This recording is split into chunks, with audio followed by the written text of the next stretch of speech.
Hey there, and happy Thursday. I'm getting ready to jump into my private Facebook group to answer some questions for Q&A Thursday. But I'm a few minutes early and I was set up, so I wanted to pop on here to talk about something that's actually been coming up for some of my clients that might be coming up for you. And that's what happens when you start to examine the competition.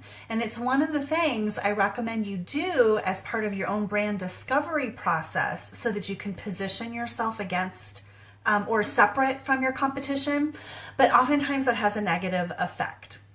Before I jump in though and chat about that, in case you don't know me or don't know me well, my name's Carrie Price and I'm a brand messaging coach helping ambitious women business owners find and own the words to stand out, be heard, and make your message roar.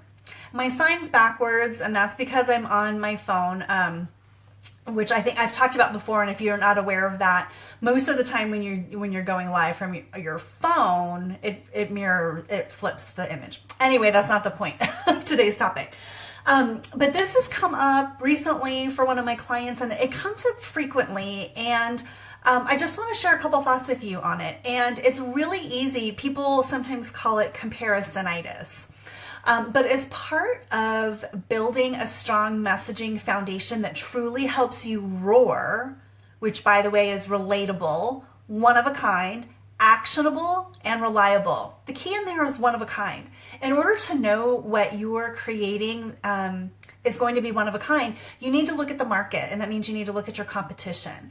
And oftentimes that could get you stuck in a loop of comparisonitis and maybe deflate you a little bit because you look at what your competition is doing and you think to yourself, "Ooh, they're doing better than me," or "Oh, they've really nailed that. How do I position myself uniquely?" Or "Oh, they're speaking to exactly what it is that I do. So how do I, stand out from that?" And it's a really common problem. So first of all, you're not alone if that sometimes deflates you. One of my clients, though, shared with me that she started to get a little deflated and then she stopped and looked back at the work that we're doing to build her strong messaging foundation, and it started to relax her back into really focusing in on what it is that she does, her brilliance, her excellence, and the way that we're positioning her in the market. And that's what I want you to try and keep in mind. Yes, there are other people on the planet that do what you do. At least you hope so. And you actually do want competition. That means there's a market for what you do, that there are people willing to pay for the service that you offer, right? And you might all be speaking to the similar or same things that you do. There are other people that do messaging and branding and marketing, right? It's our job, our responsibility to make sure that we have our own one-of-a-kind way of speaking about what we do so that we stick in people's minds and so we stand out. And when you develop that foundation, it actually helps you to stop with the comparisonitis. You may be able to admire the competition, right? Like, "Ooh, they've got it together and I do that." I'll come across people and it's like, "Oh, I like that. Very consistent, very cohesive. It's super memorable, but it's different than me. And I speak about messaging in a different way.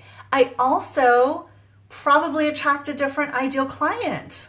Right? When you know who it is that you want to speak to and your messaging speaks to your dreamiest ideal client, then they're going to be attracted to you.